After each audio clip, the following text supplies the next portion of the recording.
नमस्कार दोस्तों, स्वागत है आप सभी का आज की नई क्लास में। दोस्तों हम लेके आ गए हैं आपके लिए साइंस का पेपर नंबर 6 का है। साइंस का पेपर नंबर 6 से लेके आ गए। अभी तक हम लोगों ने 5 पेपर को डिस्कशन कर लिया है। बहुत ही अच्छी तरह से आप लोगों को 5 पेपर करा दिए। जो पेपर मैं आप लोगों को करा रहा हूँ, यह पेपर आपके एग्जाम का भी पैटर्न के हिसाब से करा रहा हूँ। क्या आपकी एग्जाम के पैटर्न के हिसाब से करा रहा हूँ। आपके एग्जाम में इसी प्रकार के क्वेश्चन पूछे जाएंगे, ना कोई डिफिकल्ट क्वेश्चन पूछे जाएंगे, ना कोई इजी क्वेश्चन पूछे जाएंगे, ना कोई क्वेश्चन मॉडल क्वेश्चन पूछे जाएंगे। आपका जो क्वेश्चन मैं यहाँ पर करा रहा हूँ, इसी प्रकार के क्वेश्चन आपके एग्जाम में पूछे जाएंगे। जिन लोगों ने पिछली क्लास नहीं देखी है, वो जाकर पिछले पेपर या पिछली क्लास को जरूर देख लें। आप लोगों से रिक्वेस्ट निवेदन है। और क्लास स्टार्ट होने से पहले आप सभी से यही कहना चाहते हैं, अगर आपको क्लास पसंद आती है तो अपने दोस्तों के पास क्लास को जरूर शेयर करना और कमेंट बॉक्स में आपको बताना है आपके 20 क्वेश्चनों में से आपको कितने क्वेश्चन सही निकल रहे हैं। चलिए क्लास को स्टार्ट करते हैं। और ये रहा हमारी क्लास का पहला क्वेश्चन। पहला क्वेश्चन आपसे पूछा जा रहा है, प्रकाश को सूर्य से पृथ्वी तक पहुंचने में कितना समय लगता है। आपको बताना है प्रकाश को सूर्य से पृथ्वी तक पहुंचने में कितना समय लगता है। ऑप्शन नंबर ए में दे रखा है 5.5 मिनट, ऑप्शन नंबर बी में दे रखा है 6.8 मिनट, ऑप्शन नंबर सी में दे रखा है 8.3 मिनट, ऑप्शन नंबर डी में दे रखा है 9.5 मिनट। इस क्वेश्चन का जवाब क्या हो जाएगा। प्रकाश को सूर्य से पृथ्वी तक पहुंचने में 8.3 मिनट लगने कितने लगते हैं, 8.3 मिनट। ऑप्शन नंबर सी इस क्वेश्चन का सही जवाब हो जाएगा। अगला प्रश्न आपसे पूछा जा रहा है, उत्तल दर्पण समानता प्रयोग होता है। आपको बताना है उत्तल दर्पण समानता प्रयोग होता है। ऑप्शन नंबर ए में दे रखा है सौर कोगर में, ऑप्शन नंबर बी में दे रखा है नित्य विज्ञान, ऑप्शन नंबर सी में दे रखा है हेडलाइट के परावर्तन के लिए, ऑप्शन नंबर डी में दे रखा है वाहन के पीछे के भाग को देखने के लिए दर्पण के रूप में। इस क्वेश्चन का जवाब क्या हो जाएगा। इस क्वेश्चन का जवाब हो जाएगा हमारा ऑप्शन नंबर डी। क्या हो जाएगा, वाहन के पीछे भाग को देखने के लिए इस दर्पण का उपयोग किया। नहीं, ऑप्शन नंबर डी बिल्कुल सही जवाब हो जाएगा। अगला प्रश्न आपसे पूछा जा रहा है, किसी माध्यम का तापमान बढ़ने पर प्रकाश की चाल। आपको बताना है किसी माध्यम का तापमान बढ़ने पर प्रकाश की चाल। ऑप्शन नंबर ए में दे रखा बढ़ती है, ऑप्शन नंबर बी में दे रखा घटती है, ऑप्शन नंबर सी में दे रखा कोई परिवर्तन नहीं होता है, ऑप्शन नंबर डी में दे रखा अचानक से घटती है। तो देखिए किसी माध्यम का ताप बढ़ने पर प्रकाश की चाल क्या होती है। इस प्रकाश की चाल में कोई परिवर्तन नहीं होता है। ऑप्शन नंबर क्या हो जाएगा हमारा, ऑप्शन नंबर सी इस क्वेश्चन का बिल्कुल सही जवाब हो जाएगा।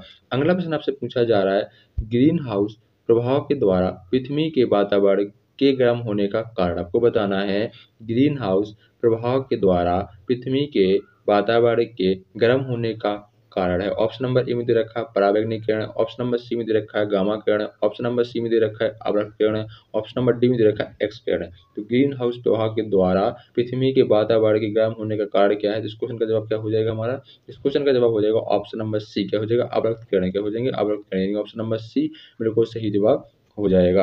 अगला प्रश्न आपसे पूछा जा रहा है, आवर्धक लेंस में लेंस प्रयुक्त जो हमारा आवर्धक लेंस होता है, इसमें कौन सा लेंस प्रयुक्त होता है। ऑप्शन नंबर ए में दे रखा है आपको उत्तल, ऑप्शन नंबर बी में दे रखा है आपको अवतल, ऑप्शन नंबर सी में दे रखा है समतल अवतल, ऑप्शन नंबर डी में दे रखा है आपको समतल उत्तल। तो इस क्वेश्चन का जवाब क्या हो जाएगा हमारा। तो आवर्धक लेंस में किस लेंस का उपयोग किया जाता है, इसमें किया जाता है उत्तल लेंस, यानी ऑप्शन नंबर ए इस क्वेश्चन का बिल्कुल सही जवाब हो जाएगा।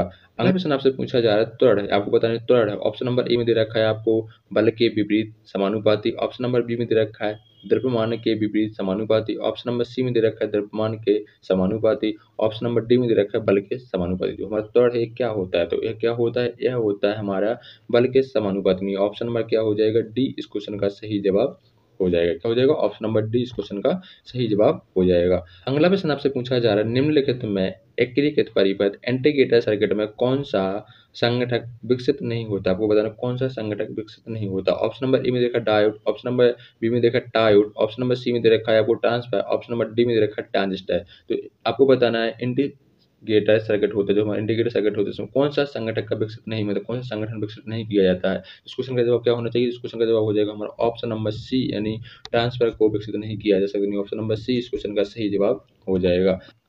अगला प्रश्न आपसे पूछा जा रहा है, आधुनिक आवर्त सारणी में 18 समूह तथा 7 आवर्त होते हैं। सारणी के दूसरे समूह तथा चौथे आवर्त में उपस्थित तत्व का परमाणु क्रमांक क्या होगा।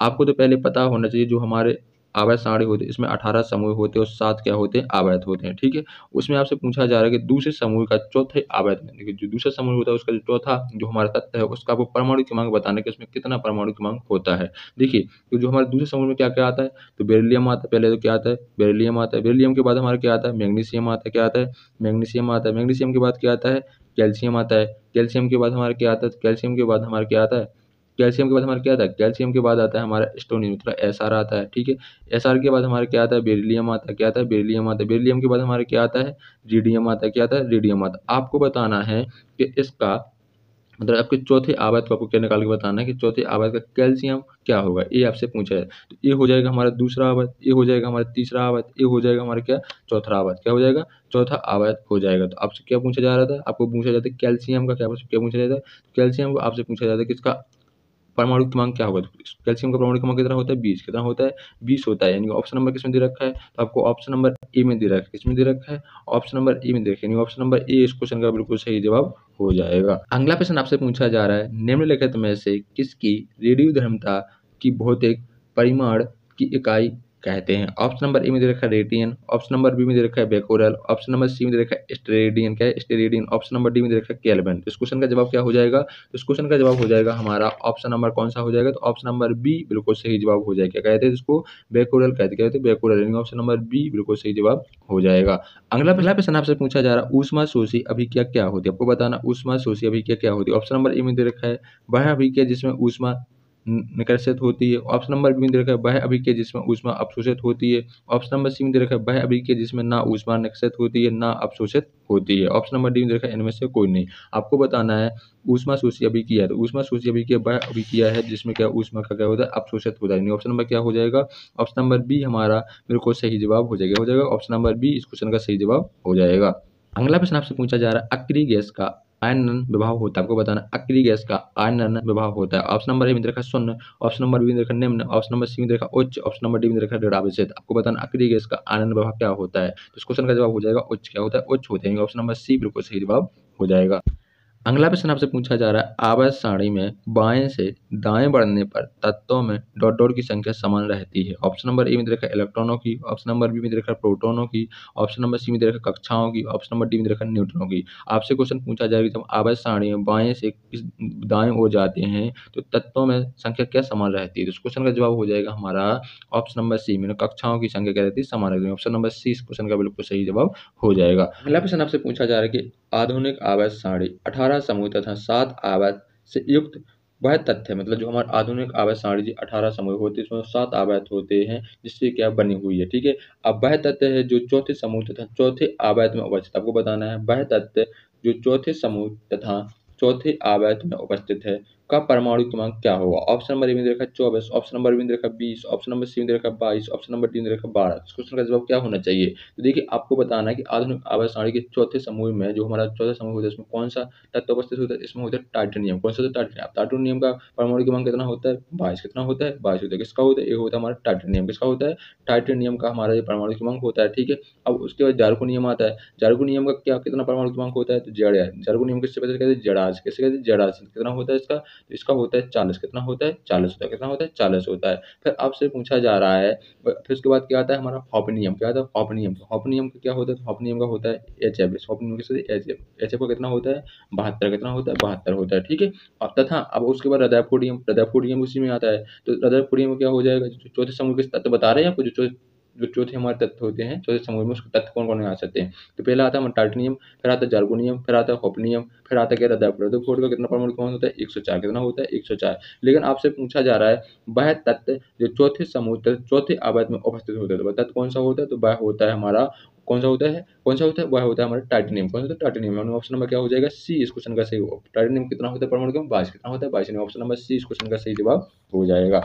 आपसे पूछा जा रहा है निम्न में से किस रेशे को कृत्रिम सिल्क कहा जाता है। आपको बताना निम्न में से किस रेशे को कृत्रिम सिल्क कहा जाता है। एक कहा जाता है रेयन को, किसी का रेयन, ऑप्शन नंबर बी इस क्वेश्चन का सही जवाब हो जाएगा। अगला प्रश्न आपसे पूछा जा रहा है फल एवं सब्जियां हमारे भोजन का हिस्सा होती हैं क्योंकि ये उत्तेजित करते हैं। आपको बताना है फल एवं सब्जियां हमारे शरीर का हिस्सा होती हैं क्योंकि ये उत्तेजित करते हैं। ऑप्शन नंबर ए में दे रखा है क्रम कुंजन, ऑप्शन नंबर बी में दे रखा है लाल स्त्रावण, ऑप्शन नंबर सी में दे रखा है उत्सर्जन, ऑप्शन नंबर डी में दे रखा है श्वसन। इस क्वेश्चन का जवाब क्या हो जाएगा, इस क्वेश्चन का जवाब हो जाएगा ऑप्शन नंबर ए इस क्वेश्चन का सही जवाब हो जाएगा। आपसे पूछा जा रहा है डीएनए में क्या उपस्थित होता है। आपको बताना है डीएनए में क्या उपस्थित होता है, तो आपको बताना है डीएनए में क्या उपस्थित होता है, तो ऑप्शन नंबर क्या हो जाएगा पेंटोज शर्करा, क्या होता है पेंटोज शर्करा उपस्थित होती है। ऑप्शन नंबर क्या हो जाएगा ए इस क्वेश्चन का सही जवाब हो जाएगा। अगला प्रश्न आपसे पूछा जा रहा है इनमें से कौन विटामिन बी12 का अच्छा स्रोत है। आपको बताना है इनमें से कौन विटामिन बी12 का अच्छा स्रोत है। ऑप्शन नंबर ए में देखा काजू, ऑप्शन नंबर बी में देखा दूध, ऑप्शन नंबर सी में देखा सेब, ऑप्शन नंबर डी में देखा तरबूज। आपको बताना है बी12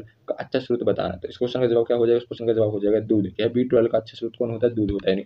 ऑप्शन नंबर बी इस क्वेश्चन का सही जवाब हो जाएगा। अगला प्रश्न आपसे पूछा जा रहा है एक्सरॉफ थैलेमीमिया किसकी कमी से होने वाली बीमारी है? आपको बताएं जो एक्सरॉफ थैलेमीमिया बीमारी है किसकी कमी से होती है? ऑप्शन नंबर ए में दे रखा है विटामिन ए की कमी से, ऑप्शन नंबर बी में दे रखा है विटामिन बी की कमी से, ऑप्शन नंबर सी में दे रखा है विटामिन सी की कमी से, ऑप्शन नंबर डी में दे रखा है विटामिन डी की कमी से। तो किस विटामिन की कमी से होती है? तो यह होती है विटामिन ए की कमी से। ऑप्शन नंबर क्या हो जाएगा इस क्वेश्चन का जवाब? ऑप्शन नंबर ए बिल्कुल सही जवाब हो जाएगा।